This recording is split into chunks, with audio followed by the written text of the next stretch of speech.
professionals. But many companies have that asset. What I'd like to think makes Luba a bit different is that we use those talents in a way that truly is dedicated to serving the needs of the folks who depend on us.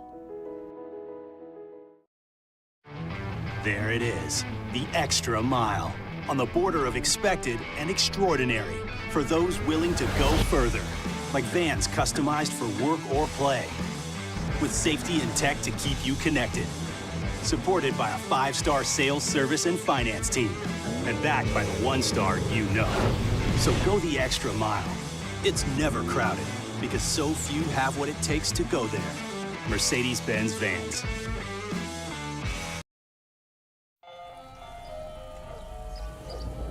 Hey there, little buddy. What's the matter? What's the matter? My windows, siding, and my door. That's what's the matter. Relief Windows can fix all of that. I got you. Pop, pop. What's up? Oh my gosh, look! Curb appeal. That's a good-looking neighborhood. ReliefWindows.com. Hey, what's up, y'all? It's that time again. It's heating up. Your boat's getting ready to come out and spend all summer on the water. It's time to take your boat to the next level with front-to-back boat service, where if you want an incredible custom speaker install, it's going to blow people away in the water, that's there for you. You want an HD sonar where you can see the fish under the water before you cast, beat all your friends, that's there for you at front-to-back boat service. So don't put it off. We got the parts in right now. Get them now before they go back on back order. Front-to-back boat service. Gulf Coast Office Products is a nationally recognized Savin office equipment dealer based right here in Louisiana. Over 100 employees strong, Gulf Coast has the boots on the ground to support all vertical markets, from education, engineering, legal, and finance. With the latest in office technology, from desktop to production segment units, Gulf Coast and Savin have the perfect fit for you. Call 225-756-2644. That's 756-2644 for Gulf Coast Office Products. When is a taco more than just a taco? When it's Government Taco. Voted best tacos 3 years in a row by 225 Magazine, Government Taco puts the most delicious spin on tacos the capital area has ever seen. With creative combinations like the Magna Carrot, the Filibuster, or the Steak of the Union. Plus perfect tortilla chips paired with the best salsa and queso you've ever had. And happy hour every day from 3 to 6 p.m. and all day on Thursday. Government Taco, 5621 Government Street.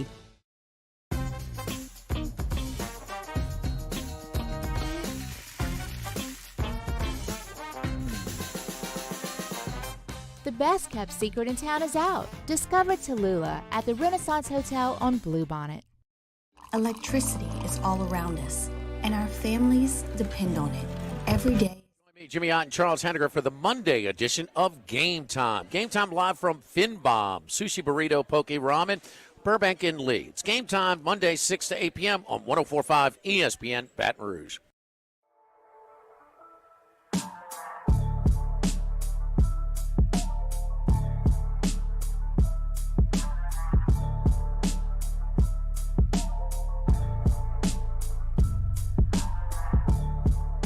This is Hunt Palmer on 104.5 ESPN Baton Rouge. All right, Glenn West with us in 15 minutes talking LSU baseball. Tigers will play South Carolina coming up tomorrow in the morning game, 9:30, which positions us perfectly. Basically de facto post-game show here on the Hunt Palmer Show. So, question is, who's South Carolina going to pitch? Well, I did some digging. Joe Healy's up there in Hoover. He's got some South Carolina beat writers around. He went to the post-game press conference with Coach Kingston, and Kingston was non-committal.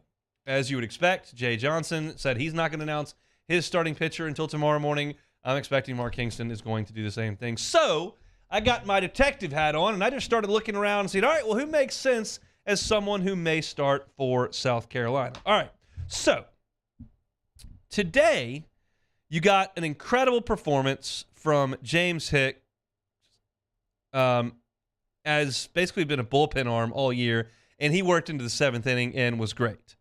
So obviously he's not going to pitch. The top two arms on this South Carolina team thus far this year have been Will Sanders, who pitched against LSU in Game 1 against Paul Skeens when he got shortened due to lightning, and Jack Mahoney, who pitched against LSU in Game 2 of that series. They have been the top two arms for this team. Mahoney has started 14 games. Sanders has started 11. Now, Mahoney pitched on Saturday this weekend. If you'll remember, every series is supposed to be Thursday, Friday, Saturday in SEC play. South Carolina and Tennessee got rained on Thursday, so they had to play one Friday and two on Saturday. So Jack Mahoney pitched, he threw 93 pitches in a 7-inning game that was played on Saturday. That would only be 3 days of rest. Jack Mahoney cannot pitch. Will Sanders did not pitch last week, and he is not expected back, per the South Carolina beat writers, until the regionals. So you cross off Mahoney, you cross off Sanders. So who did pitch last weekend? Well, that was Eli Jones. Eli Jones pitched on Friday of last weekend. He threw 83 pitches on Friday. He rested Saturday. He rested Sunday. He rested Monday. He has not pitched, obviously, today, Tuesday. So he would be on 4 days rest. Now, South Carolina is guaranteed to play again on Thursday. So do they need to rush a guy back on 4 days rest? I don't know. 84 pitches is a pretty healthy workload, and they may want to give him another day of rest. I don't know that they know what they have in Sanders for the regional. You know that Mahoney is going to be back. You did get some nice work from some bullpen guys today. But Jones is a very, very potential starter for South Carolina tomorrow. I'll give you a quick blurb on Eli Jones. He's really athletic. He's got a pretty good fastball in the low 90s. He throws a lot of sliders. And here are his last 3 outings. He also pitched 2 outings against LSU. But in his last 3 outings against Kentucky on the road, he threw 1 inning, gave up 3 hits, 3 runs, 2 of them were earned, 1 strikeout. Then he went to Arkansas. He threw 5 innings against the Razorbacks. He did strike out 10 in those 5 innings, but he gave up 4 hits and 2 earned runs in those 5 innings. And then against Tennessee, 4 innings, 7 hits, 4 earned runs, 5 strikeouts. So pretty average pedestrian stuff from Eli Jones. What did he do against LSU? Well, against LSU, he appeared in both games. He threw an inning in each game, so 2 innings total, gave up 3 hits, 3 runs, they were earned, gave up a homer, had 3 strikeouts and 1 walk. So LSU is familiar with Eli Jones. I don't think you're going to see Matthew Becker. He closed the game out today. So you start to look at guys who have had a lot of appearances. I think it's either going to be Eli Jones, who I just went through all his statistics because he's had some ability to be stretched out, or they're just going to go straight bullpen with Nick Proctor and Austin Williamson and Eli Jersenbeck. And I'll be quite honest with you. A lot of those guys may be hurt. South Carolina's dealt with a lot of injuries. So this is, after I gave you all these statistics and rattled off all these names, South Carolina's using a bullpen day tomorrow. Very unlikely they have a pitcher that goes out there and gives them 6 strong innings. It's a bullpen game for South Carolina. What about LSU? What are the Tigers going to do? Well, I've got my thoughts on that. Jay Johnson is going to play this close to the vest. Jay Johnson believes there is significant advantage in not revealing as of noon today who he's going to pitch at 9:30 tomorrow, so South Carolina can go dig up all the tape and lock in on one arm. He thinks he'd rather them have to prepare for all 15 of them as opposed to get ready to go with one. Say what you will about it. There's certainly something to it. How much? I don't know. He doesn't seem to mind Paul Skeens being announced as a weekend starter. But it's just a little cat and mouse, and both coaches are going to do it. So who do I think LSU is going to pitch tomorrow? I think it's 2 guys. And if it was somebody else, I wouldn't be shocked at all. But I think the 2 most likely candidates are Blake Money and Thatcher Hurd. If you were listening last week prior to the midweek game, I said, look, you've played the last 2 weeks against Southland Conference teams that could theoretically win the Southland Conference tournament and get sent to you as a 4 seed. Even if they don't, they kind of represent what a 4 seed would look like. So, in my estimation, the best way through a regional for LSU would be to find a way to get through that Friday game using 5 guys. Then give it to Skeens on Saturday and Floyd on Sunday. That's the cleanest route. That, to me, is a cleaner route than trying to get Floyd through 7 innings on Friday against a 4 seed, then Skeens on Saturday, and then try to get your bullpen through the 2 or 3 seed at the end of the weekend. That's my opinion. And I think there's a little bit of value in seeing how you could chop up a midweek game with Blake Money and Riley Cooper and Gavin Guidry and Griffin Herring and that cast of characters and just have them all throw 5 outs, 4 outs, 6 outs, 9 outs, that type of deal. And I think that's what you're going to see tomorrow. And I think that Thatcher Hurd or Blake Money will be the guy who gets the ball. If they started Gavin Guidry and told him to go 2 innings, I wouldn't be shocked. If they started Riley Cooper and wanted him to go 4 innings, I wouldn't be shocked. I think, in my opinion, the most likely 2 options are Blake Money and Thatcher Hurd. Hurd pitched north of 70 on Thursday, but we're all the way to Wednesday now, so he's had plenty of rest, and Money's ready to roll. And I think those 2 guys would be asked to go 2, 3, 4 innings, depending on how it looked, and then you kind of assess where you are and chop it up the rest of the way with the rest of the bullpen. We'll talk about Skeens tomorrow and kind of what I think, but this is based on the quotes I've seen from Jay. And we talked to Chris Blair about this yesterday, but the quotes I've seen from Jay would lend me to believe that he thinks, okay, I need to get Skeens some work. I need to get a couple bullpen guys some work. I'd like our offense to see some good level pitching and stay in a routine this week, but I don't really need to play to Sunday, quite frankly.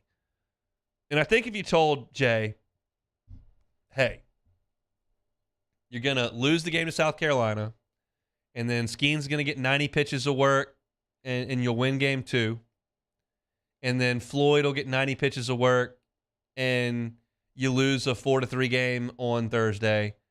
I think that'll be Friday, and you lose a 4-3 game on Friday when Floyd gets to pitch.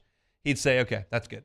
That's what I need. I need to get Skeens some innings. I need to get Floyd some innings. I need to get the bats some innings. Maybe a couple bullpen guys here or there. See who's throwing the ball well, if there's something they're working on, and then we'll get out of there. We don't need to be taxing Riley Cooper 4 times this week. We don't need to see Thatcher Hurd extend twice. We don't need Griffin Herring going 2 innings in 3 games this week. They're not going to compromise what they're looking at next week in a regional. I believe they're safe in their top 8. Anything can happen in terms of, teams winning tournaments and RPIs bumping, and there are things that can happen. But LSU's standing in the Southeastern Conference as the 3rd place team that won 19 games in a 29-game season, that won 7 weekends, and had RPI series wins over teams at the top of the RPI. You had an RPI win in a series against Kentucky. They're number 2. You had a series win against Arkansas. They're 3. You had a series win against Alabama. They're 12. You had a series win against Tennessee. They're 15. You beat really good teams. You won a lot of games. I think LSU is safe and sound. So this is all about getting some guys some work, keeping guys healthy, staying in a routine, and when it's time to head back to Baton Rouge, you head back to Baton Rouge. I'm pulling against Kentucky still. Some of the other things outside of LSU's control. But as far as LSU can control, bullpen day tomorrow, Skeens on Thursday, Floyd on Friday. Those guys will be on full rest, and then you rock and roll. So that's kind of what I expect to see from the Tigers. We'll get Glenn West's thoughts on it. We'll chat with him here coming up. That's Fletcher Mackel with us in an hour talking Saints OTAs. I got plenty to get to, so hang tight here on the Hunt Palmer Show. This is on Palmer. In times of need, get a full list of phone numbers, websites, and other important emergency information on the Demco Stormwatch page at 1045ESPN.com. Follow us on Twitter at 1045ESPN to cast your vote in the Citizens Bank and Trust Poll of the Day. Vote daily inside off the bench, anytime. Hunt Palmer. And after further review, Citizens Bank and Trust brings you the Poll of the Day via Twitter at 1045ESPN.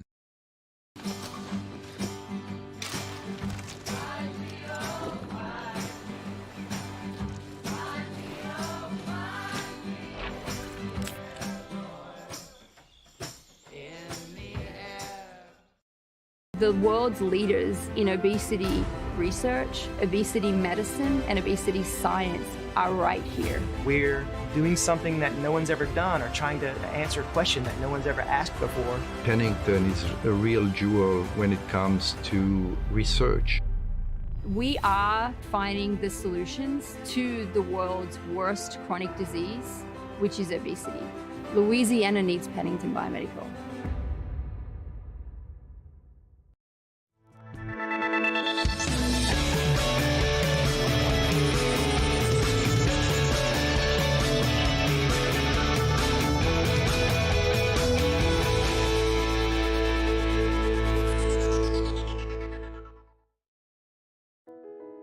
I've been doing business with Luba for 25 years.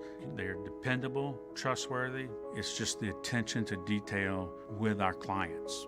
Our folks have years and years of experience. They're highly trained professionals, but many companies have that asset. What I'd like to think makes Luba a bit different is that we use those talents in a way that truly is dedicated to serving the needs of the folks who depend on us.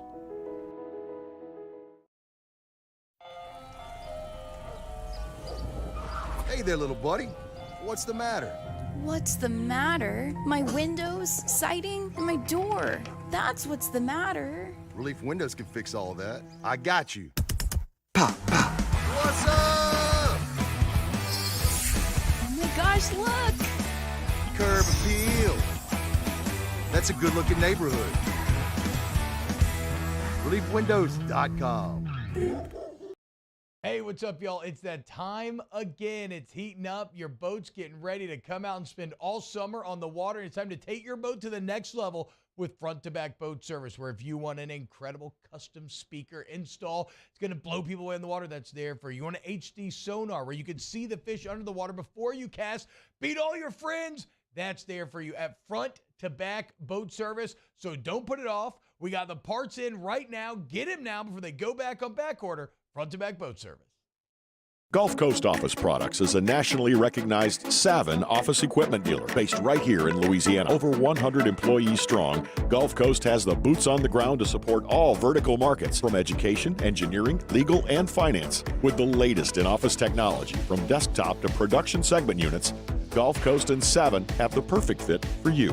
Call 225-756-2644. That's 756-2644 for Gulf Coast Office Products. When is a taco more than just a taco? When it's Government Taco. Voted best tacos 3 years in a row by 225 Magazine, Government Taco puts the most delicious spin on tacos the capital area has ever seen. With creative combinations like the Magna Carrot, the Filibuster, or the Steak of the Union. Plus perfect tortilla chips paired with the best salsa and queso you've ever had. And happy hour every day from 3 to 6 p.m. and all day on Thursday. Government Taco, 5621 Government Street.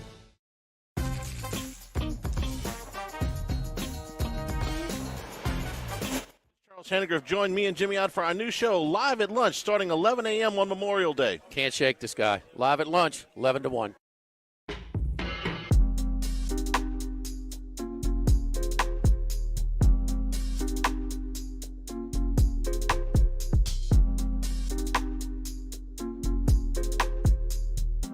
You're listening to Hunt Palmer on 104.5 ESPN Baton Rouge. Texas A&M gets on the board first against Tennessee. Seth Halverson, the Vol starting pitcher, who's been a reliever all year, struggling with some walks. A&M plates a run on a fielder's choice, so they have the early lead there at the Hoover Met. Head out to the Jim's Firearms Hotline. Glenn West of Go 24/7 will join us. Glenn, how are you, sir? I'm doing good, hon. How are you? I am well. You making the trip to Hoover this year? I am not. We actually have somebody heading there for us. A guy named Bryce Kuhn. He's actually a writer for us now, and he's going to be moving to Baton Rouge pretty soon. But he's going to be joining the 24/7 crew here in a few weeks on ground. But he's going to be out there towards the end of the weekend. Get some rest because regional weekend can be pretty long, and I'm assuming you're going to be out of the box for that. So it's a great week of baseball. Watching it early in the morning and late at night. What does LSU need to accomplish this week? Yeah, I think first and foremost, I think that the biggest thing that this tournament offers you is just structure of how the regional weekend's going to look in terms of facing different opponents on a different weekend, on a different day, I should say. You're looking here at a situation where LSU's going to have to play several games in the span of several hours, and you start at 9:30, and then you have a game the next day at 2 or 2:30. So the structure of this thing, I think, is going to be really interesting to see how LSU uses their pitching staff. We're just talking with Jay Johnson yesterday. Sounds like LSU's really kind of strategizing this week as more of a just kind of recalibration for next week. I think they're kind of going to try to save some of their big ideas and their big bullets for next weekend, and for the regional. They want to make sure everybody's healthy and good to go. So I would imagine LSU certainly is trying to win this week, but the focus is certainly going to be on making sure everybody's healthy and ready for next weekend. Who do you think pitches on to start tomorrow? Yeah, I've kind of gone back and forth on this. I like the idea, just kind of the way that they used him this last weekend of Riley Cooper getting the first game. They only used him for a couple batters in a couple situations, and certainly he's a guy that Coach Johnson has a lot of trust in. And they didn't get a chance to throw Ackenhausen a lot this week, this past weekend. Didn't throw Bryce Collins a whole lot either. So I'm looking, maybe it's one or two of those trio to kind of get the start here against South Carolina tomorrow. And then maybe that it doesn't allow you to kind of mess with Paul Skeens and his plan, and you can throw him on Thursday if that's what you want to do. On Thursday night last week, Thatcher Hurd couldn't hold a lead in the ninth, but he did give you 5 innings and was the winning pitcher in the game. Was that a positive or a negative for him moving forward? I look at it as positive. I think, that you're just looking for anything confidence-wise out of this bullpen right now. And those 3 innings combined with what Gavin Guidry was able to give you at the end of the game on Friday, really impressive performance, I think, from those two. And with Thatcher, it really does seem to be about a confidence thing and mental and just making sure that he's, right in the head for these games. And I don't know any better way than to give up those 2 home runs and then have the mental strength to pull through and give you 3 zeros in a row there in extra innings until the offense is able to give you the win. So it was a huge positive, I think, for Thatcher, and he's certainly going to be somebody that I think LSU has to rely on in end of game situations. I'm not sure he's going to be a starter for you in the postseason, but you can have one of those bullpen arms be electric and give you some consistency at the end of games. That's really what helps you win some of those tight postseason matchups. Riley Cooper's batting average against is north of 300. However, he continues to be put into big spots because Jay knows he's going to throw it over the plate. Are you starting to feel the same way about Blake Money, where they know that he's probably not going to go out there and hang 4 zeros, but he's probably not going to walk 4 guys either, and that generally keeps LSU in games? Yeah, the free passes is what has really killed LSU this year at the mound. And I just think that, what you get with Cooper is, like you said, he's a guy who's going to throw it over the plate. He'll get hit on a little bit. I think you're banking on some of those hits to just find gloves and some of those hard hit balls to just, not come down and hit the ground. So, I think it's very similar situation with Blake Money. I think you could certainly throw those 2 guys into the same category of, all right, can they get us, 2, 3, 4, 5 outs, and then maybe turn it over to somebody else late in the game. But those are definitely guys and arms that I think LSU is going to have to rely on here, just because they don't issue a lot of free passes, and you kind of you got to strategize somehow, and if you got to really contemplate whether or not you want to give up the hits or if you want to give up the free passes. And I think LSU certainly would rather get kind of hit out of the game than just to walk guys in and lose that way. So we agree that Paul Skeens is probably not going to start on Wednesday morning. The anticipation, I guess, would be that he would start on Thursday whenever LSU does play. What do you anticipate that workload being?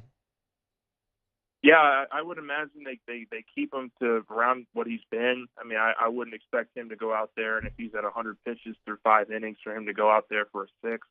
I think you got to get him his usual workload, but you don't try to push him if things are tight or if you're in a close game and you feel like he can maybe get you 1 or 2 more scoreless innings. I don't think you push him in any form or fashion this week. You've really got to put all the emphasis on next weekend and making sure that he's 100%, making sure all these guys that are going to be big contributors for you are 100% healthy for this postseason run. If your confidence level is a 10 in Paul Skeens and your confidence level in me going out there is a 0, where are you with Ty Floyd? I'm probably sitting at a healthy 7 or 8 just because, really there's no better option right now outside of Paul Skeens and Ty Floyd out in this pitching staff. He had the 1 2-run homer at the very beginning of the game and the 1 2-run homer at the very end of his outing. But in the middle there, I thought he was just as good as he's been for the last month. I mean, he threw zeros, threw it over the plate, didn't walk a bunch of guys. I like what he's given you in a vacuum here over the last month or so, and I think he's a guy that can get you into the 6th, 7th inning of one of these SEC games, and certainly next weekend in a regional host situation as well. And I have confidence that LSU won't lose games. I mean, Jays Johnson said it all year. They usually win when Ty Floyd's on the mound, and I think a big reason for that is that he's really found some control, I think, over the last month or so, and I think he's given you some really good positive outings.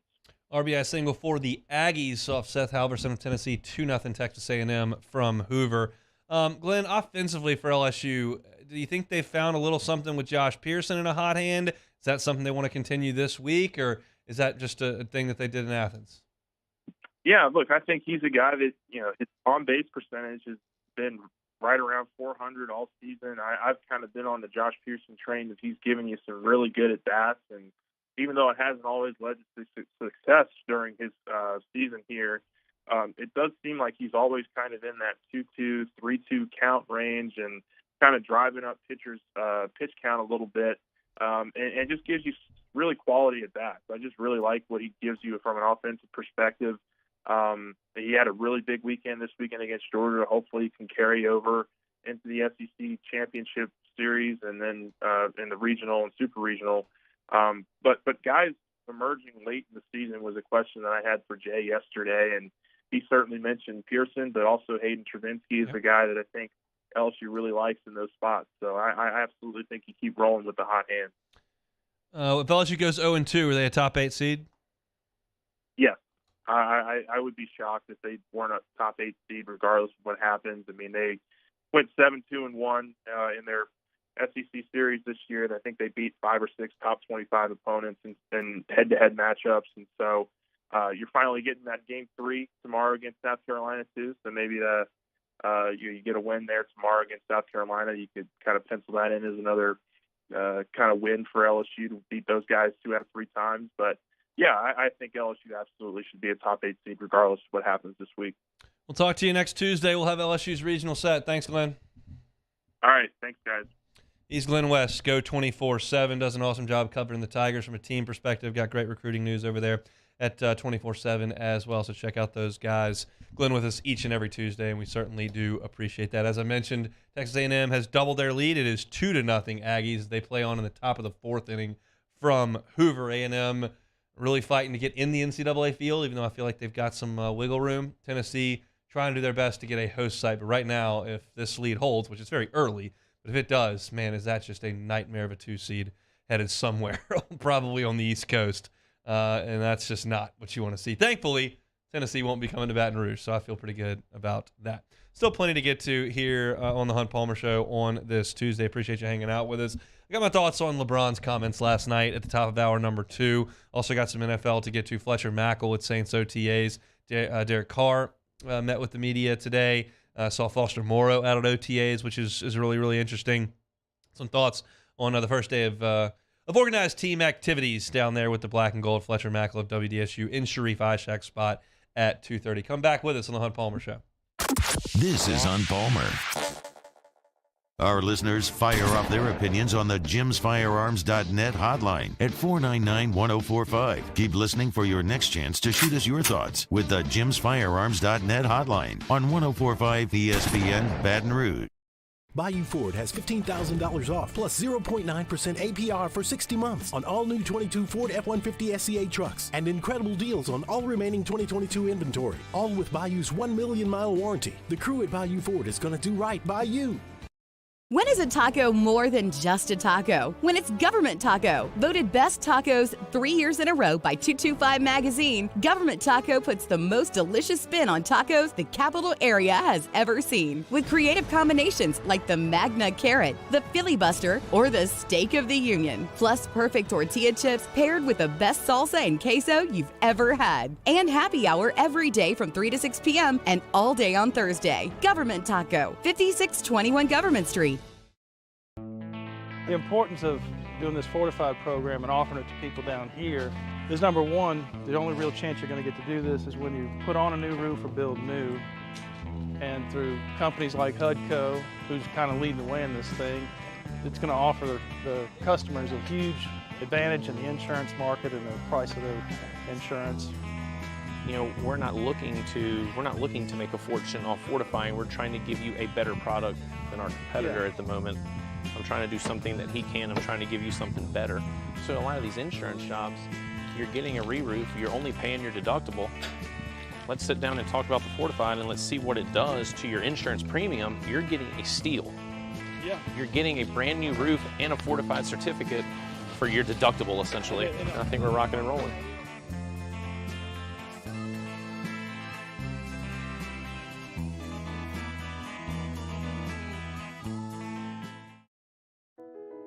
I've been doing business with Luba for 25 years. They're dependable, trustworthy. It's just the attention to detail with our clients. Our folks have years and years of experience. They're highly trained professionals, but many companies have that asset. What I'd like to think makes Luba a bit different is that we use those talents in a way that truly is dedicated to serving the needs of the folks who depend on us.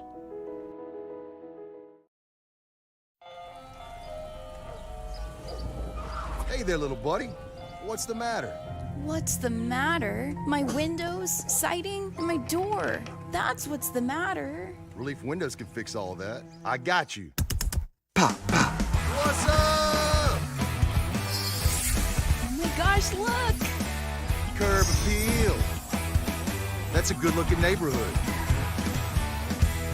ReliefWindows.com.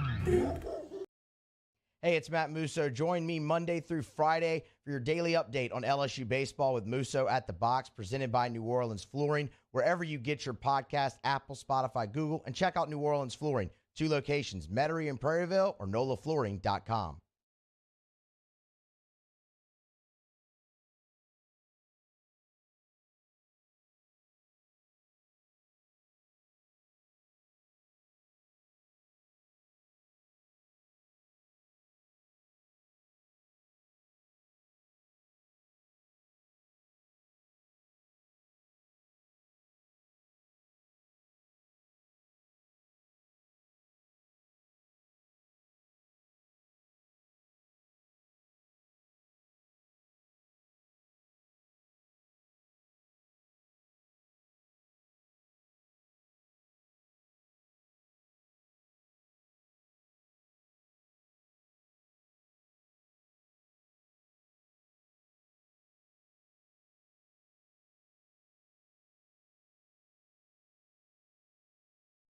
On Wednesday's OTB, the SEC tournament rolls right along, and Hoover and LSU will kick things off bright and early. How do you think the Tigers will fare? How's their national seed looking? So coming out off the bench, 7 to 10 a.m., 104.5 ESPN.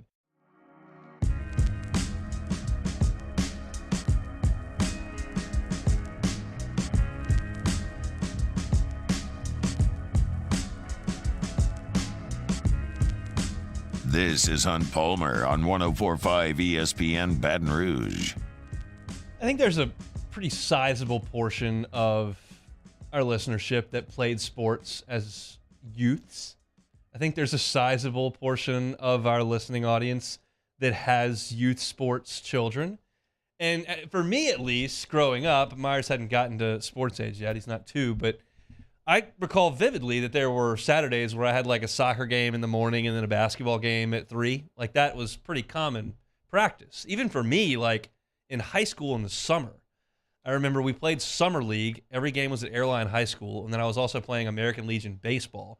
And it was very common for me to play in a summer league basketball game in Airline's gym in June that had no air conditioning. So you're just drenched in sweat. And then getting in my mom or dad's car and taking off my basketball uniform and putting on baseball socks and baseball pants and the jersey and the hat and cleats and getting out and playing a baseball game that night. Sometimes I left at halftime of basketball games to go to baseball games and vice versa. And that's a vivid memory of me in my childhood, those early years, and then even in high school in the summer doing that. Imagine doing it in college. A little bit different. Y'all remember John Rice Plumlee, right? Running wind sprints against the 2019 LSU defense as a quarterback for Ole Miss. To this day, the fastest SEC quarterback I've ever seen. Nick Marshall could move. Cam was fast. Johnny could go. I've never seen one faster than John Rice Plumlee. That guy was booking it. And he went to Ole Miss, and he played baseball and played basketball, but he lost his starting job to Matt Corral. So Gus Malzahn called him and said, hey, UCF. So he plays now starting quarterback and starting center fielder at Central Florida. And baseball and football season don't overlap, obviously, but spring football and baseball do. And ESPN wrote a story about this that I found funny. They detailed a 10-day stretch where the starting quarterback and starting center fielder was all over the place. On April 4th, Central Florida had football practice. Of course, that's in Orlando. Football practice in the morning, and then they had a baseball game that night at Miami. So after practice, he showered up. Lunch was already packed. He jumped in a grad assistant's truck, Kenny Yervis, and Yervis drove him the 4 hours down to Miami for the game. He went 1 for 4. They lost 14-3. But he stayed in Miami with the baseball team and then came back to Orlando on Wednesday. Then on Thursday, the next day, they had a scrimmage in the stadium. And he played in the scrimmage on that Thursday, then bolted off the field, showered, changed clothes, got back into the truck with Yervis. Then they went to the airport, and a private plane was waiting on him to take him to Greenville, North Carolina, to play a doubleheader against East Carolina. I don't think in the non-NIL days that would have been permissible, I don't think. Private flights for a player between games. But scrimmage in the morning, got to the private plane, flew to Greenville. Plumlee's quote was saying, we drove right up to the plane. I felt like a rock star. So he got there 30 minutes before first pitch, played in both games, got 3 hits, and scored 2 runs. The next week, UCF had its spring game, and this was the best story of them all. The AD agreed to move a couple of games around to make this work for Plumlee. So Memphis was in for baseball, and they decided to move that game up to 5 p.m. And football decided they would start the spring game at 7:30, hoping that Plumlee could play in both. They moved both of these games, baseball game and the spring game, just for John Rice Plumlee. Then the rain came, and that forced baseball back 30 minutes. So Plumlee's thinking, I'm probably not going to make this. But UCF in baseball jumped out to a 10-3 lead on Memphis. And at that point, as the story says on ESPN, you could hear the music blaring from the football stadium, and the spring game was about to get cranked up. So John Rice Plumlee is about to hit, and he looks at the head coach, the baseball coach, and says, look, I want to hit, and then I'm going to go play in the spring game. And Lovelady agreed, the head coach, and Plumlee singled to right field. He was at that point 2 for 3 with 2 RBIs. And the first base coach had kind of look around and go, all right. And they pinch ran for him at 10-3.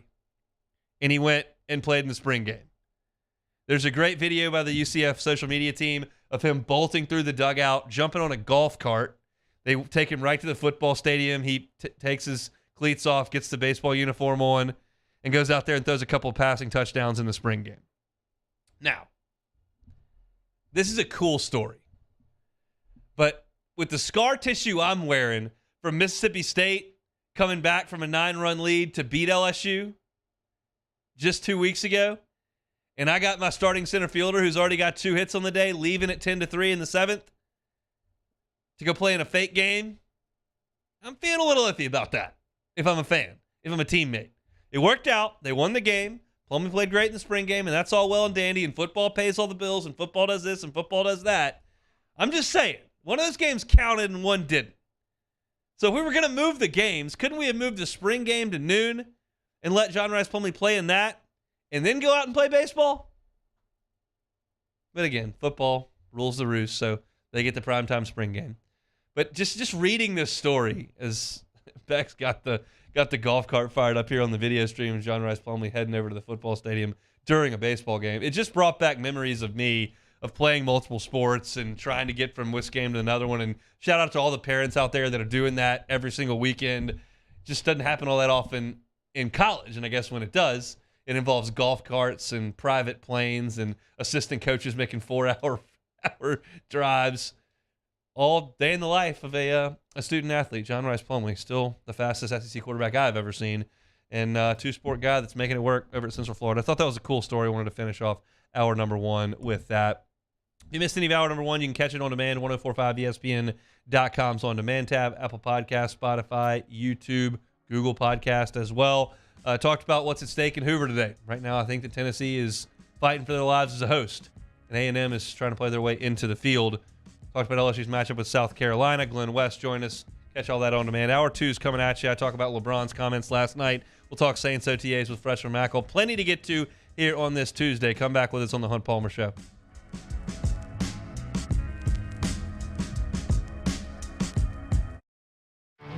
There it is, the extra mile. On the border of expected and extraordinary. For those willing to go further. Like vans customized for work or play. With safety and tech to keep you connected.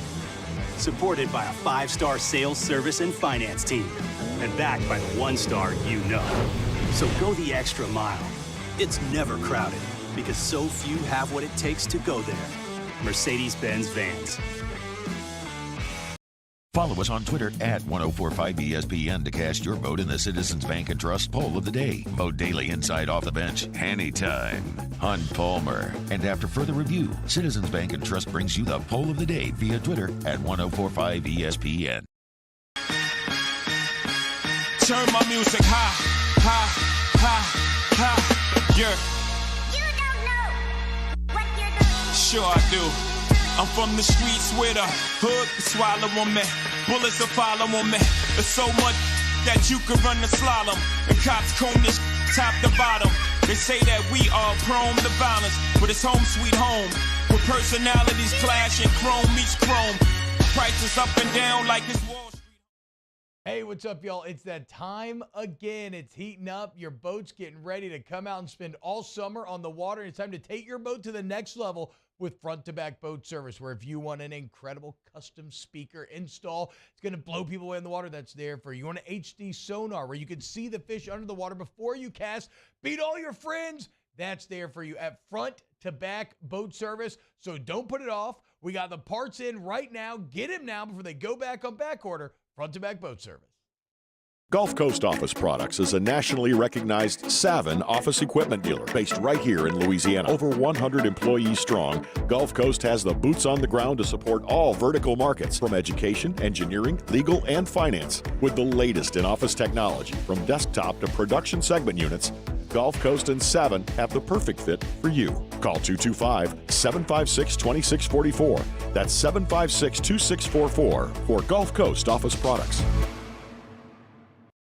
When is a taco more than just a taco? When it's Government Taco. Voted best tacos 3 years in a row by 225 Magazine, Government Taco puts the most delicious spin on tacos the capital area has ever seen. With creative combinations like the Magna Carrot, the Filibuster, or the Steak of the Union. Plus perfect tortilla chips paired with the best salsa and queso you've ever had. And happy hour every day from 3 to 6 p.m. and all day on Thursday. Government Taco, 5621 Government Street.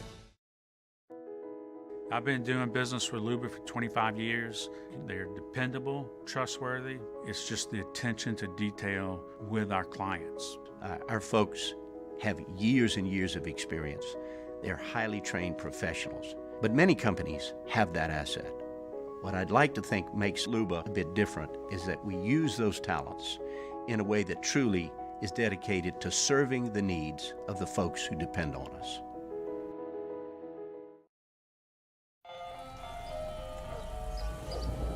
Hey there, little buddy. What's the matter? What's the matter? My windows, siding, and my door. That's what's the matter. Relief Windows can fix all that. I got you. Pop, pop. What's up? Oh my gosh, look! Curb appeal. That's a good-looking neighborhood. ReliefWindows.com. All right, let's say ah.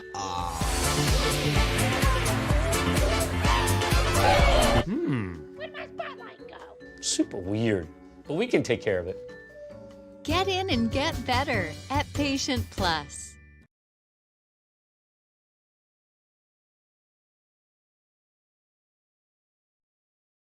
This is SportsCenter. I'm Christine Lisi. For the second time in as many nights, an NBA Conference Finals series could end in a sweep. Last night, Nuggets swept out the Lakers in the West. Tonight, the Heat's got a chance to do that in Game 4 of the East Finals versus the Celtics. No secret who's been the main catalyst for Miami's incredible postseason run, notes ESPN basketball analyst Monica McNutt. It starts with the mindset and the confidence that Jimmy Butler has instilled into this team, but then the rest of these guys are really stars in their roles. And I'll continue to say that since about Game 5 of that Knicks series, Bam Adebayo has been on a tear, and it's been sort of quiet because you come to expect sort of double-doubles from him, but he has been terrific defensively. He's made great decisions offensively. Game 4, 8 Eastern, ESPN Radio. Warriors guard Steph Curry named the Kareem Abdul-Jabbar Social Justice Champion Award winner, given to the NBA player who best embodies Kareem's message of civil rights, black empowerment, and racial equality. The NFL tweaked the fair catch kickoff rule. This season, a fair catch on a kickoff will be placed at the 25-yard line regardless of where it's fielded. Concussion rates on kickoffs have surged over the past 2 seasons. If you need to hire, then you need Indeed. Their powerful hiring platform helps you schedule and conduct video interviews all in one place. Finding your next great hire has never been more streamlined. Get hiring at Indeed.com/credit.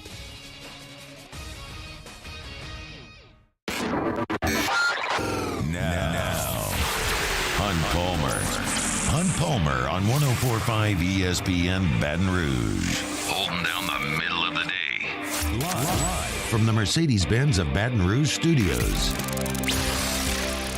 This is Hunt Palmer.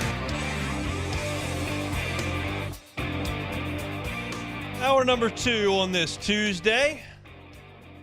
Looking for something to do this evening? We'll be watching SEC baseball and playing sports trivia at Pluckers. Pluckers on Nicholson, 8:30 is when we'll fire some things up. Always a lot of fun over there at Pluckers. You can win gift cards, delicious drinks, great food. A lot of fun. We've watched SEC baseball as well. So if you're so inclined, grab a team and come on out this evening to Pluckers on Nicholson. We will not be watching LeBron James tonight at Pluckers on Nicholson because LeBron James and Lakers have been swept out of the NBA playoffs in the Western Conference Finals by Denver. By now, you already know that, and you already know that LeBron James, after the game, basically said in his press conference, I've got a lot of things to think about and whether or not I want to keep playing. And I don't know LeBron. Never met LeBron, never talked to LeBron. Don't have any idea exactly what LeBron's thinking. However, I can give my opinion on it. My name's on the show. Here's what I think LeBron was doing last night. He knows there's a lot more basketball in his rearview mirror than out the front windshield. And he enjoys saying some things that stir some people up. He likes to create that buzz and hold the cards. He's very much like Tiger Woods in this way. Tiger, at times, says some things, I think, just to get the reaction. The time when he said he popped his wrist back into joint, that seems like to be a little bit of a stretch. Even so much as, and I think a lot of you who spend some time on Twitter, you've seen the video that's been surfacing over the last 10 days of Scotty Scheffler coming up to him on the driving range and going, what's the deal with not taking any divots? Because Tiger had done a warm-up session and didn't have any divots where he was hitting balls. And Tiger's like, when I'm flushing, I don't need any divots. He's like, have you always done that? He's like, well, why do you need to take a divot? It's like and Tiger Woods takes a divot on every swing he makes with an iron on the golf course. This was, in my opinion, purely to get Scotty Scheffler to go, oh my God, this guy is unbelievable. He doesn't even take divots. Like, this is incredible. And this is one of the top 5 players in the world. But Tiger can hold the cards and can say something and can elicit a reaction. I think LeBron was looking to elicit a reaction last night. Now, he's accomplished everything in the game that he needs to accomplish. He's won 4 titles. He's been the MVP of the finals 4 times. He's won 4 MVPs. He's been to 19 All-Star games. He's a Rookie of the Year. And this year, he checked off the last true box he had to check by becoming the league's all-time leading scorer. Would he like to win 7 championships and top Michael? I'm sure that would be nice. Is he a pretty reasonable person and understands that him winning 3 championships from here moving forward after the age of 38, where he's only won 4 in 20 years? Okay. I think he realizes that's a long shot. And so he could hang it up, and he would have no regrets about anything. He's one of the top 5 players to ever play the game, and if you wanted to sit here and tell me that he's the greatest basketball player who ever lived, I would not tell you you're wrong.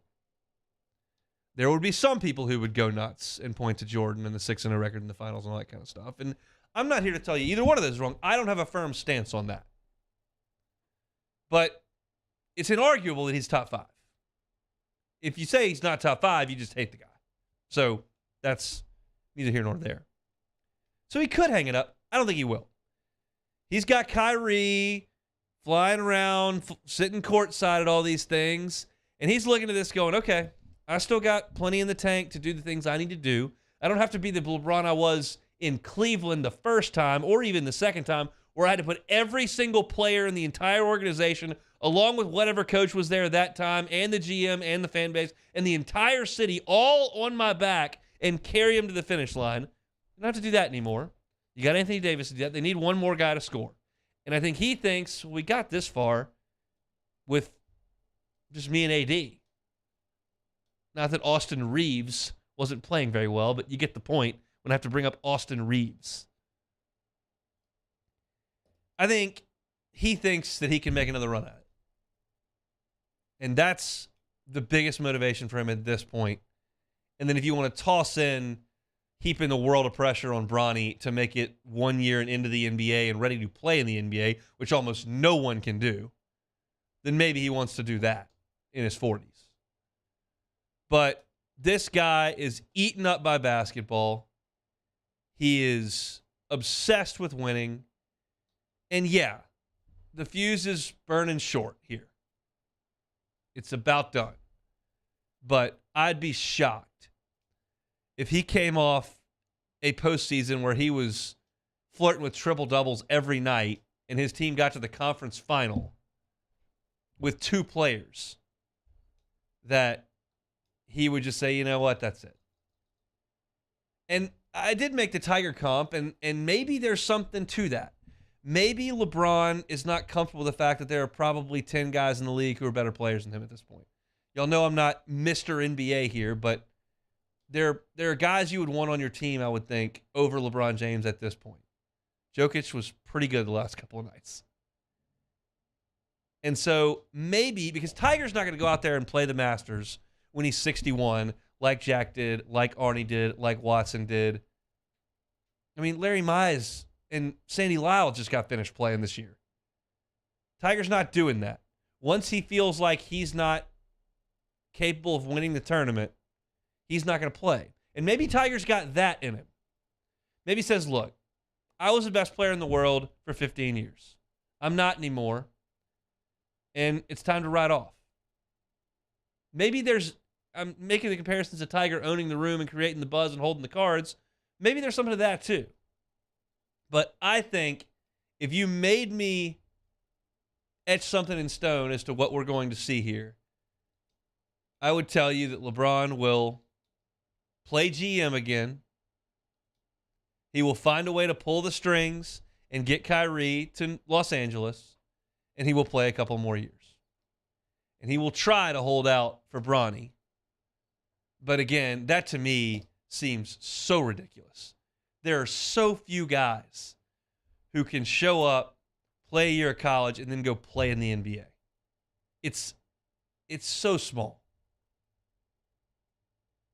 So that to me is secondary. I think he believes that he can still win a championship and be a big force to that with some help. And so I just would be stunned if at this point LeBron James hung it up. I can see that side. There's sometimes I come to a piece of news and I can't see the other way. I just see one way. This, I can see it. I don't believe it. He'll be back. He'll average 20 points again. He'll dish out a bunch of assists again. And he'll do it with the new cast that he assembles because that's what he does. I don't think Darvin Ham's going to be calling the shots there. That'll be LeBron. But he won't be playing in the finals. That'll be Denver and Nikola Jokic. That team is pretty salty, and they played great over those 4 games to beat LA. I thought the Lakers would win last night. And if you saw the start that LeBron got off to, you're like, okay, yeah, this makes sense. He'll go for 40, and he'll take control of the game, and he'll will them to a Game 5. Didn't happen. Nuggets got it done. Kudos to them. Still looking up at the SEC baseball tournament. Texas A&M 2, Tennessee nothing. They are playing in the top of the 6th inning. Look, if the Vols lose this game, they will not be hosting. And if A&M wins this game, they will be in the NCAA tournament. So you're looking at 2 pretty definitive outcomes for me if this game holds true. It is sloppy there. It is soggy. Got some ponchos in the crowd. Got a soggy infield, and I got a baseball that is flying into the trees in right field. Jace Lavalette is on a tear right now. He hit 3 homers in a game in Starkville over the weekend, and he just deposited one into the forest in right field in Hoover. So A&M now leads 3-0, and it is maybe some panic time for Tennessee at this point, but A&M bullpen's not great, so we'll see. Kentucky and Bama play later today, and then the nightcap tonight is Auburn and Missouri. We'll chat with Flesser Mackel about Saints OTAs coming up in about 15 minutes from right now. When we come back, I will fully scout South Carolina. That is LSU's opponent for tomorrow in the Southeastern Conference Tournament. That's next on the Hunt Palmer Show. Hunt Palmer on 104.5 ESPN Baton Rouge. One Bath and Closets. OneBathAndClosets.com is the website. I want to invite you to go to OneBathAndClosets.com. There are a lot of reasons why you would go there. One being you can request that free consultation for David Duvall and his team to come in and see what they can do for you with your bathroom or your closet. 2, they've got great testimonials. And they'll tell you that David Duvall and his team show up on time. They put a schedule together. They stick to it. They complete their work on time. And they don't come back 3 weeks later because they cut some corners. They do it right the first time and leave the competition behind. They also have great pictures of the work that they've done here over 3 decades of work on bathrooms and closets. David Duvall and his team are fantastic, and they're so easy to work with, and they're the only call you got to make. You don't have to call 6 contractors to have your bathroom renovated. You call 1. Make 1 call to 1 contractor. That is One Bath and Closets. Go to the website, OneBathAndClosets.com. In times of need, get a full list of phone numbers, websites, and other important emergency information on the Demco Stormwatch page at 1045ESPN.com.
The best kept secret in town is out. Discover Tallulah at the Renaissance Hotel on Bluebonnet.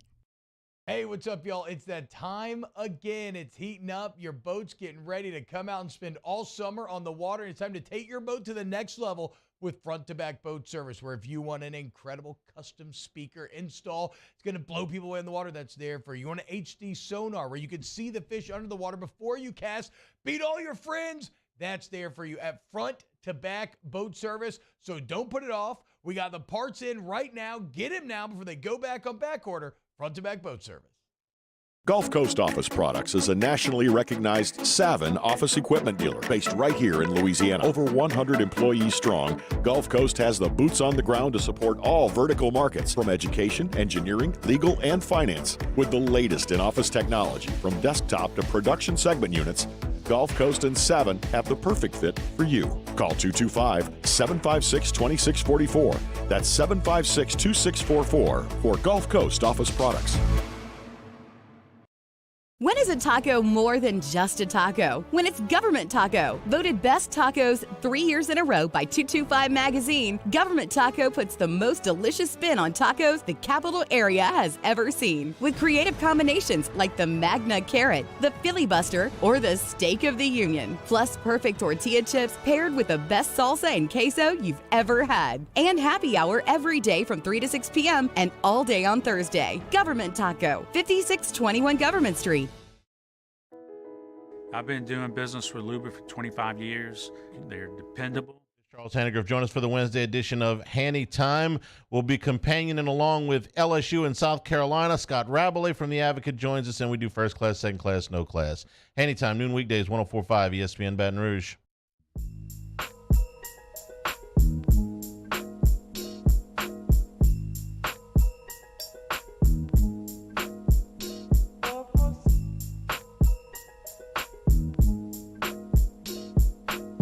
You're listening to Hunt Palmer on 104.5 ESPN Baton Rouge. All right, before we get to Saints talk, black and gold out at OTAs today with Fletcher Mackel, we will talk about South Carolina, who LSU will play tomorrow morning at 9:30. By now, you probably have a pretty good handle on South Carolina. You know they got off to an unbelievable start. You know that they played LSU in a very, very tough series that went 2 games back on Easter. And you know that things have not gone great of late. South Carolina lost their last 4 weekends in Southeastern Conference play after sweeping Florida. They lost 2 out of 3 to Auburn. They got swept by Kentucky. They lost 2 out of 3 to Arkansas. And they lost 2 out of 3 to Tennessee. Last 4 conference weekends, they lost. And if you count pre-Georgia, which they beat this morning, they had lost 7 of 9 games. Injuries have been a nightmare for this team. Will Sanders, their ace, is not expected back until the regional. And I gave you my thoughts on who they would pitch back in the second segment of hour number 1. I think it'll either be Eli Jones, who pitched on Friday and threw 83 pitches, or they'll go straight bullpen day tomorrow against LSU. So you're not going to see one of the top 2 arms, Jack Mahoney or Will Sanders, in the game tomorrow for South Carolina. They're starting to get healthy in terms of their position players. If you look at their statistics this year, the only guy that did not play in the game today that's been a force for them offensively is Will McGillis. McGillis has only played in 26 games.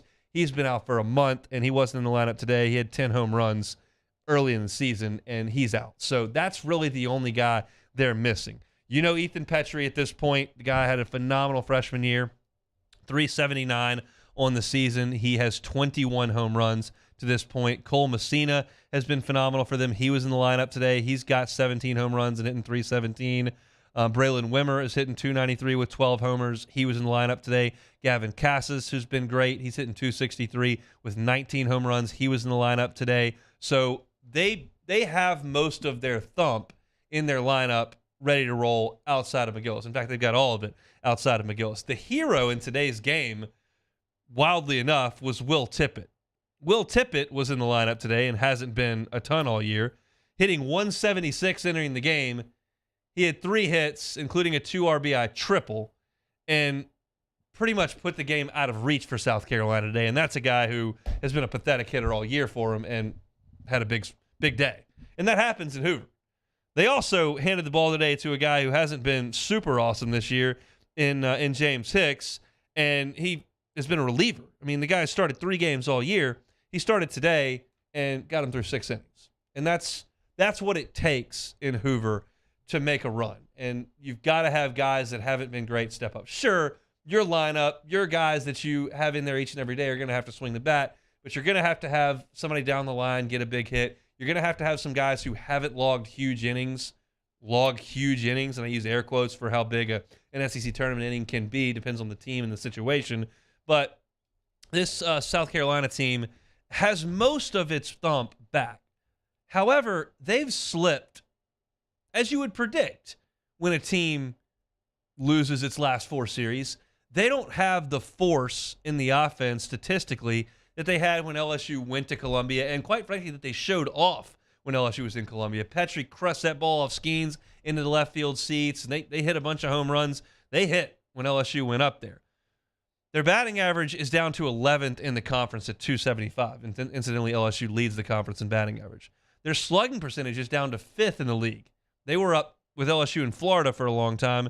Their slugging percentage is now 515. LSU leads at 568. Their on-base percentage is 5th. LSU's first. Their runs scored is 5th. LSU's first. Their hits is 12th. LSU's first. RBIs. Obviously, you think we score a bunch of runs. LSU's first. And South Carolina comes in 4th there. And then in home runs, where South Carolina was challenging the lead for a lot of the season, and I'd kind of lost track, they're down to 4th. LSU, Tennessee, and Florida have out-homered South Carolina to this point. Now, they're not that far behind. The difference between LSU in first in the conference in home runs at 115 and South Carolina at 4th is just 6 home runs. So it's still a team that's got offensive potential, offensive ability. They just haven't showcased it, and that's kind of manifested itself time and time again. They scored 1 run in a loss to Tennessee. They got shut out in another loss to Tennessee. Scored 1 run in a game against Arkansas. In fact, for the whole weekend, they scored 5 against Arkansas. They won a 3-1 game. It's the only one they won. They lost a 5-1 and lost a 4-1. So they scored 5 runs on the weekend. Played Kentucky in that bandbox in Lexington. Scored 3, then 7, which is good, and then 2. So they just haven't hit for a month to their capability. You go back before that, they've just crushed Florida in a sweep. They scored 25 runs in 3 games and swept them. They won the opener against Vanderbilt 14-6. We know 13-5 against LSU and then an 8-7 loss. Against Mississippi State, they scored 14 in a game. They scored 6 in a win.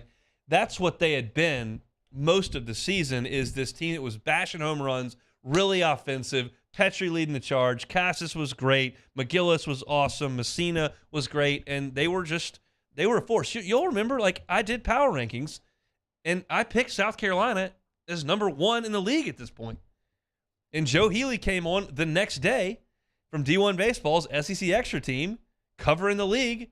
And I said, am I crazy? He said, no, you're not crazy. Because Sanders has first-round type stuff, and Mahoney can really pitch it, and Veach has been great, and I think he's out right now. Best changeup I saw this year. And that offense, come on now. That's pretty good. And then the wheels have come off. And that's why this is a team that is sitting there with an RPI of 5, and they're not even really getting a strong consideration for a top 8 seed if you listen to Baseball America and D1. RPI of 5, 20 Q1 wins? No. It's because they're losing too many series. So do they have a run in them?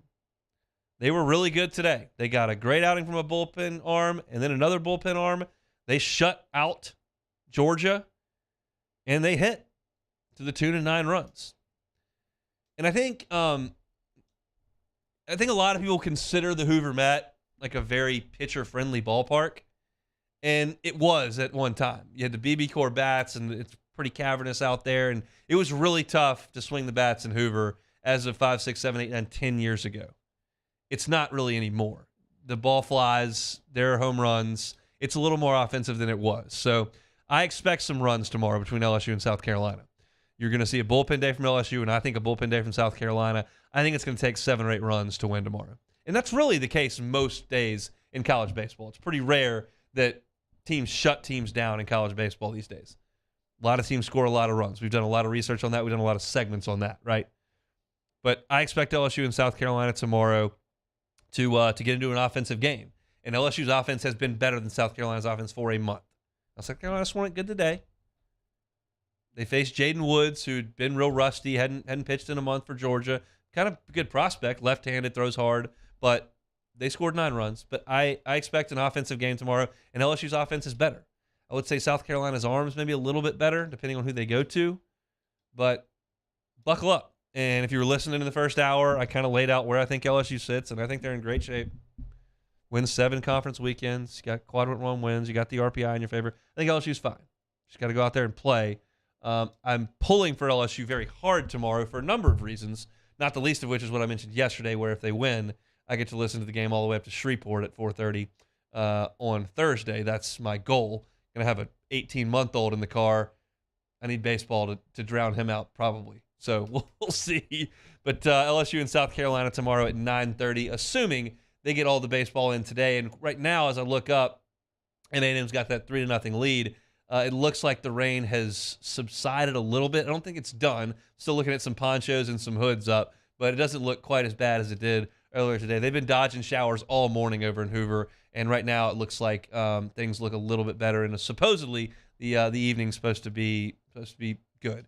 And after last year's tournament where it rained and rained and rained and rained and rained, I'd be fine with getting through one pretty clean. And that's the hope. But as I mentioned, A&M and Tennessee playing right now in the bottom of the 6th inning. It is 3-0 Aggies with 2 outs here. Troy Wansing, who's not been very good all year long for Texas A&M, go figure, working into the 6th inning of a shutout against Tennessee. Weird stuff happens in Hoover. All right, Saints out on the practice field today for OTAs. Derek Carr was there. They're making fun of the third-team quarterback. Foster Morrow's out there practicing. Plus, whatever Fletcher wants to talk about. Fletcher Mackel from WDSU is going to jump aboard next in the Hunt Palmer Show.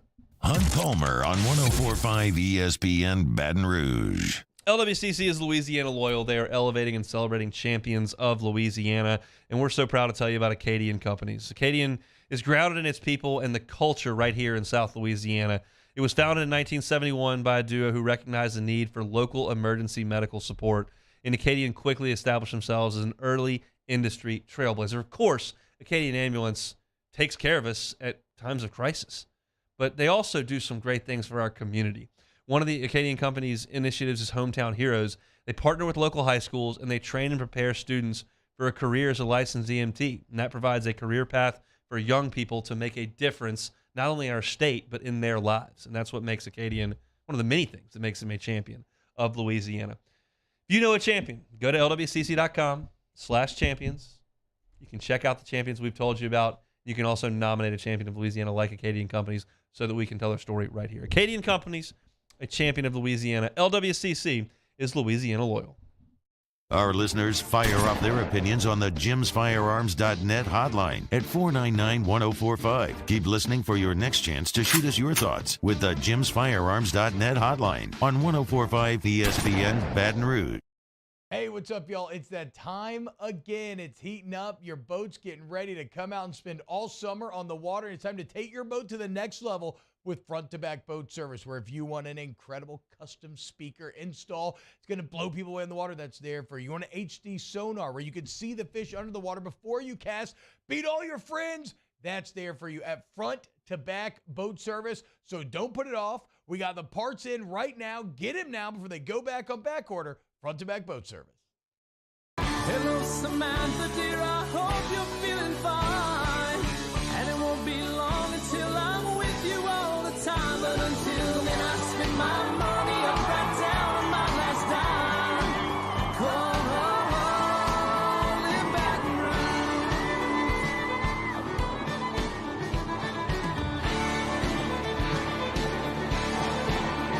I'm ready, what you put me on through. Gotta send my love down to Gulf Coast Office Products is a nationally recognized Savin office equipment dealer based right here in Louisiana. Over 100 employees strong, Gulf Coast has the boots on the ground to support all vertical markets, from education, engineering, legal, and finance. With the latest in office technology, from desktop to production segment units, Gulf Coast and Savin have the perfect fit for you.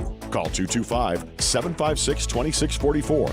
That's 756-2644 for Gulf Coast Office Products. When is a taco more than just a taco when it's Government Taco? Voted best tacos 3 years in a row by 225 Magazine, Government Taco puts the most delicious spin on tacos the capital area has ever seen. With creative combinations like the Magna Carrot, the Filibuster, or the Steak of the Union. Plus perfect tortilla chips paired with the best salsa and queso you've ever had. And happy hour every day from 3 to 6 p.m. and all day on Thursday. Government Taco, 5621 Government Street. I've been doing business with Luba for 25 years. They're dependable, trustworthy. It's just the attention to detail with our clients. Our folks have years and years of experience. They're highly trained professionals, but many companies have that asset. What I'd like to think makes Luba a bit different is that we use those talents in a way that truly is dedicated to serving the needs of the folks who depend on us.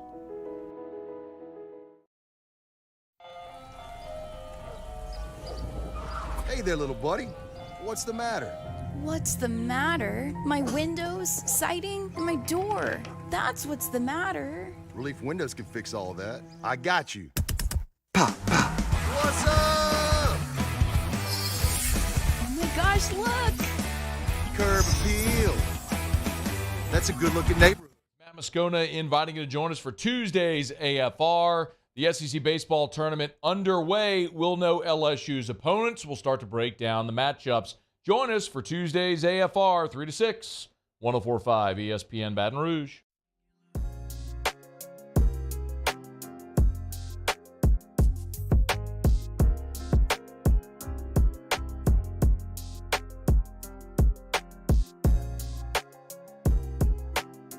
This is Hunt Palmer on 104.5 ESPN Baton Rouge.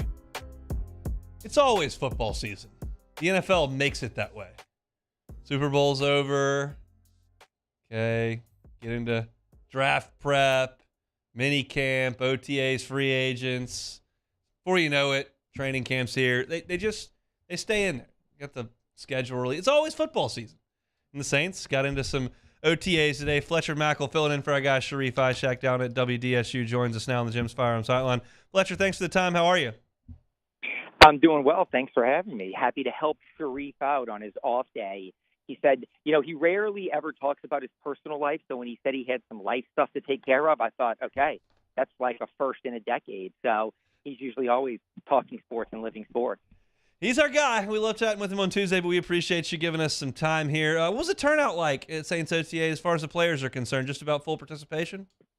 Yeah, 80 of 89 guys were here. And, most of obviously the big, names, the new signees, Derek Carr was here, Jamal Williams was here, Foster Moreau was here on the field, Tyrann Mathieu. There were 9 players not here, but I'd say 80 of 89 at voluntary is pretty solid. Give me the outlook on Derek Carr, kind of his vibe, energy level. Things ended pretty rocky there in Vegas. I think it's probably a pretty nice fresh start. Yeah, no, I agree with you. And look, he looks good. I mean, you see the ability when you see the ball come out of somebody's hand, and he's got a ton of it. I don't think anybody ever questioned his ability. I think it was, the lack of success. He had individual success. He was a 4-time Pro Bowler, but never had much team success. But I do think that you see someone that is a legit NFL quarterback and a starting NFL quarterback, which for this franchise is something they haven't had since Drew Brees left. I mean, we had the Taysom experiment, which I was a fan of, and then we had the Reclamation Project that was Jameis, and obviously neither one of those was successful. What you see here is a legit NFL quarterback, and I made this comparison, and people get so upset. I think the floor for Derek Carr is Kirk Cousins, and I think the ceiling could be a Matthew Stafford-like situation with the LA Rams. And people get so upset when I say Kirk Cousins, but here's the thing. Forget that Cousins has been to the playoffs like 3 times with Minnesota. They won the division last year. They beat the Saints in a playoff game. I don't mean that as a backhanded compliment. I think Kirk Cousins is a good quarterback. Not great, but good. And for the last 2 years, this team has not had quarterback play that is even close to good. It's been, at best, woefully mediocre and at a lot of times pretty disastrous. When you look at the Carr edition, you look at some of the things they've done at the skill positions, how much better does this offense look on paper? They got to do it in the fall, but does it look on paper than what it looked like at the beginning of last season? So I'll say this, because Derek Carr is a legit quarterback, it's automatically better. I still think you have question marks at the receiver position because Michael Thomas is a huge question mark. Is he going to play? I mean, look, Dennis Allen said that he had hardware removed from his foot. Is he ever going to be right? I mean, is this something that it's going to continue to linger? And he took a big pay cut this year. Is he going to play this year? Look, we don't know. They say he is, but they said he was going to play last year. He played 3 games and missed 14.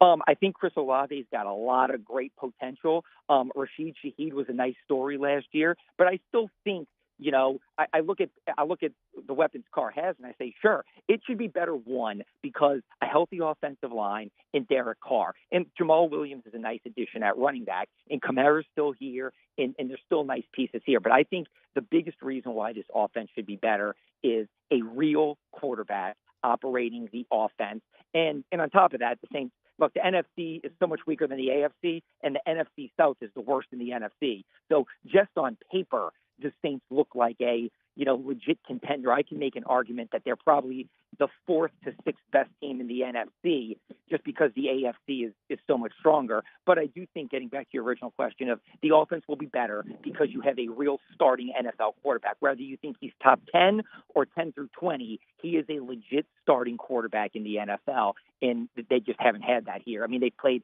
6 guys in 2 years, none with any degree of success, unless you count Andy Dalton, and I don't know if I would call that a ton of success.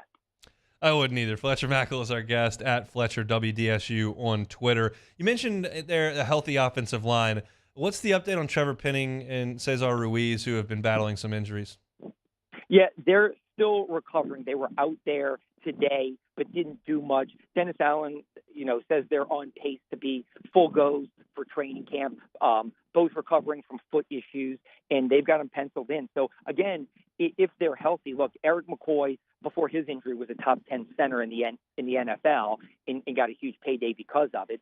Ryan Ramczyk should be healthy after knee issues and is one of the best right tackles in the NFL. And then they're big on Penning, and he looks the part. I mean, when you talk about a guy who passes the eyeball test as a mauler at left tackle, he's it. Now, can he refine his technique and stay away from the penalties? We'll see. And then, look, their guards have dealt with issues, Ruiz and Andres Pete. But when they play, look, Ruiz has gotten a lot better from when he was drafted at Michigan and was trending bust. He had a really solid year last year before injury. And then Pete, I know he's a lightning rod for fan frustration because of his salary, but when he's healthy, he's a really solid cog in the offensive line. If they're healthy for Carr, it may be the best offensive line he's ever had. And they did add depth. Look, James Hurst was a starter for this team the last couple of years, and he's going to be a backup at tackle, but he's a legit starting caliber player in the NFL. And then they drafted the guy Nick Salvaderi out of Old Dominion, who I think is going to be a backup guard and could eventually replace Ruiz and/or Pete, who are both free agents after this year. Look, I'm far from an oncologist, but I was a little surprised to see pictures of Foster Moreau out there participating in football practice based on the diagnosis that we got in pretty recent past. What can you tell us about his progression and his involvement in OTAs? So he actually just talked. I mean, literally, I answered the phone as he was wrapping up his media availability, and he was pretty insightful. He talked about the type of cancer that he had and the fact that he didn't have to go through chemo. They discovered and enlarged the lymph node, and he started treatment immediately, and they caught it early enough. And he said one of the things that jumped out to me was that his quality of life, even going through the treatments he's going through, has not changed that much because he's not going through an aggressive form of chemotherapy. And he talked about the people that do have to deal with that, and young people that have to deal with that, and how life-changing it is. He said the news was life-changing when you hear you have cancer, but the prognosis and the recovery has been very good.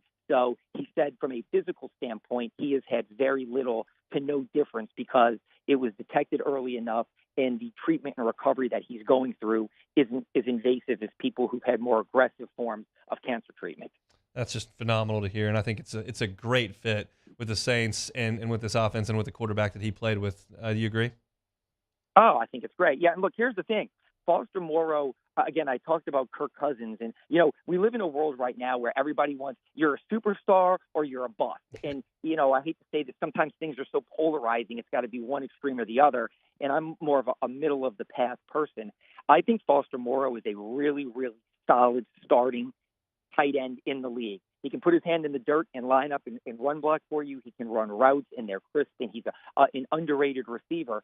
I think he's, a really solid fit here. Knows Derek Carr. He joked about how the cadences were pretty easy for him because he's heard them for the past few years, and I think he's going to fit like a glove here. They needed a starting tight end.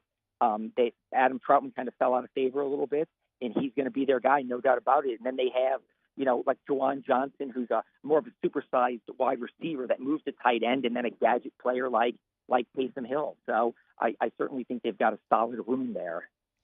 Third-team quarterbacks don't generally generate a lot of buzz, but Jake Haener did something in a photo shoot. Can you fill us in on this? Yeah, so the NFL Players Association had their annual rookie photo shoot. They invite a handful of rookie players, and Jake Haener it's the first time these guys put on their game uniforms. It was Kendre Miller, the running back out of TCU, and Jake Haener, and it's very Derek Zoolander-like, if you will. I don't think they intentionally tried to go for blue steel or whatever the other poses are in Derek Zoolander, Ferrari or Tigre or whatever they are, but they unintentionally did something funny of him posing in the photos getting out because, again, it's pretty. Go to social media and just punch Jake Haener into Instagram, Twitter, or Facebook, and you'll see the photos of him in his Saints uniform, and they are pretty unintentionally funny. And look, he was a good sport. Somebody tweeted it, and then he retweeted back with the laughing and the clapping, and so I think he's perfectly fine to be in on the joke. He's going to pay for that in the locker room. I'm just telling you, they're going to let him have it for that one. That's the way that goes. Fletcher, thanks so much. We appreciate your time for filling in Sharif, and we'll do it again soon. All right. I hope I lived up to Sharif's high standards. You certainly did. That's not a huge bar, though, by the way. Thanks, Fletcher. Fletcher Mackel, WDSU sports anchor down there in New Orleans, covering the Saints. We'll keep a thumb on OTAs and continue as things move forward. It's right now it's guys in shorts and helmets running around, but I think for me the story is not only is Foster Moore there just like hanging out, he's out there with the helmet on, going through drills. And again, maybe that's to be expected when you catch this kind of cancer that early. I'm not an oncologist, as I said. I have no knowledge of what goes into a cancer diagnosis and treatment of said diagnosis. But you hear the word, it just scares you to your core, and then all of a sudden you look up a couple months later, and there he is signing a huge contract and working out with the Saints. It's fantastic. It's great news to hear there. And so hopefully everybody stays healthy. Got to build some camaraderie around Derek Carr and some new pieces on this offense. But I think everyone is on the same page with the Saints here. I don't think there's anybody who thinks the Saints are knocking on the door of the Super Bowl. I don't think there's anybody that thinks the Saints are in big trouble this year. If there is, then I haven't heard it.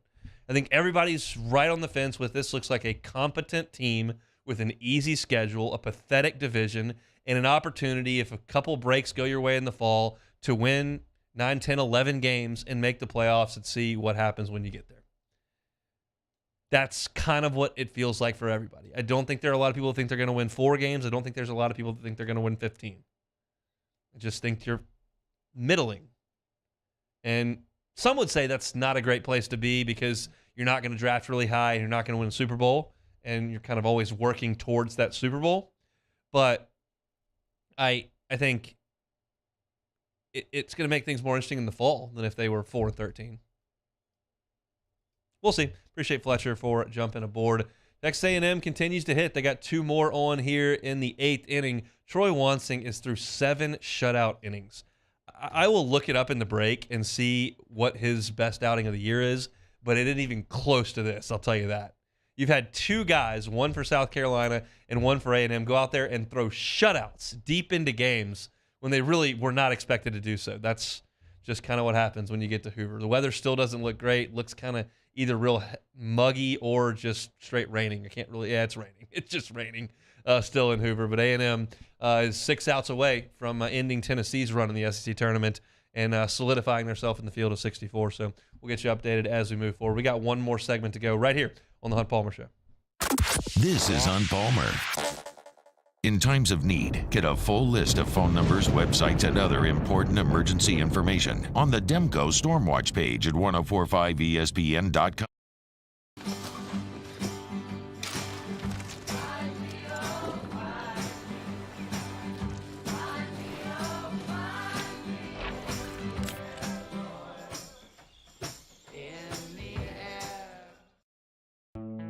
The importance of doing this fortified program and offering it to people down here is, number one, the only real chance you're going to get to do this is when you put on a new roof or build new.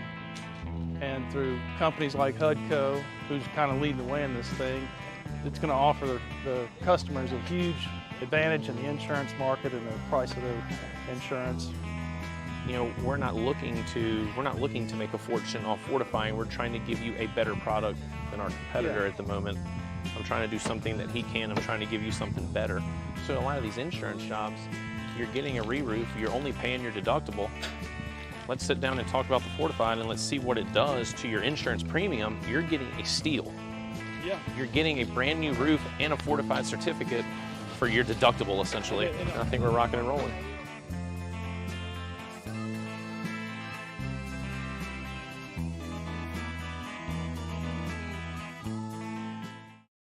Hey, what's up, y'all? It's that time again. It's heating up. Your boat's getting ready to come out and spend all summer on the water. It's time to take your boat to the next level with front-to-back boat service, where if you want an incredible custom speaker install, it's going to blow people away in the water, that's there for you. You want an HD sonar where you can see the fish under the water before you cast, beat all your friends, that's there for you at front-to-back boat service. So don't put it off. We got the parts in right now. Get them now before they go back on back order. Front-to-back boat service.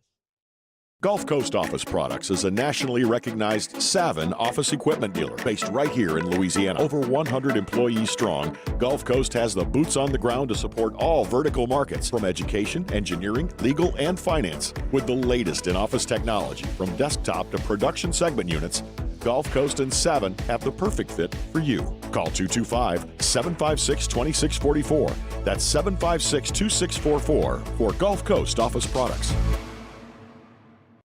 When is a taco more than just a taco? When it's Government Taco. Voted best tacos 3 years in a row by 225 Magazine, Government Taco puts the most delicious spin on tacos the capital area has ever seen. With creative combinations like the Magna Carrot, the Filibuster, or the Steak of the Union. Plus perfect tortilla chips paired with the best salsa and queso you've ever had. And happy hour every day from 3 to 6 p.m. and all day on Thursday. Government Taco, 5621 Government Street.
Charles Hannegriff joined me and Jimmy out for our new show, Live at Lunch, starting 11 a.m. on Memorial Day. Can't shake this guy. Live at lunch, 11 to 1.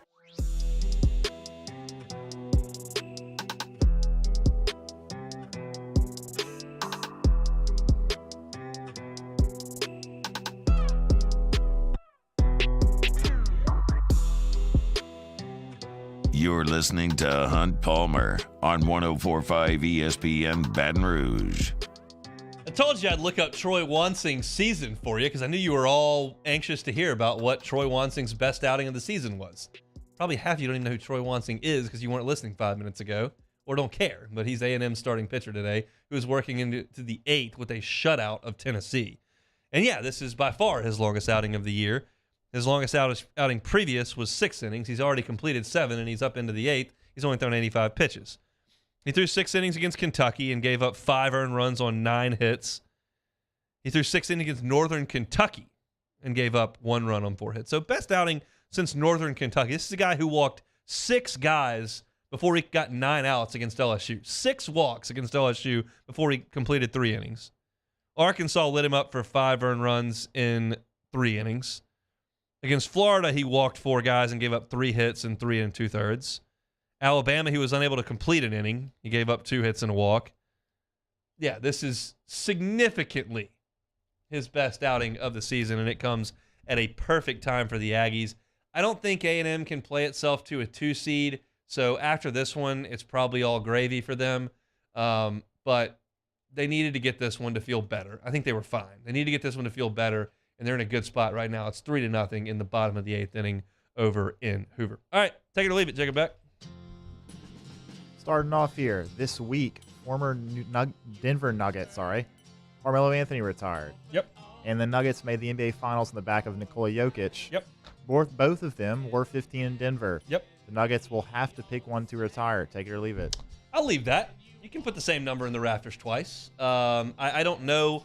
Are we 100% certain that Kamaro's going to get his jersey retired by Denver? He got to the conference final? I would say it's probably a because they don't have anybody else that's any good. Is that the deal? Pretty much. I mean, look, he's a nice player, and then he left and went to the Knicks. I mean, what did you accomplish with him there?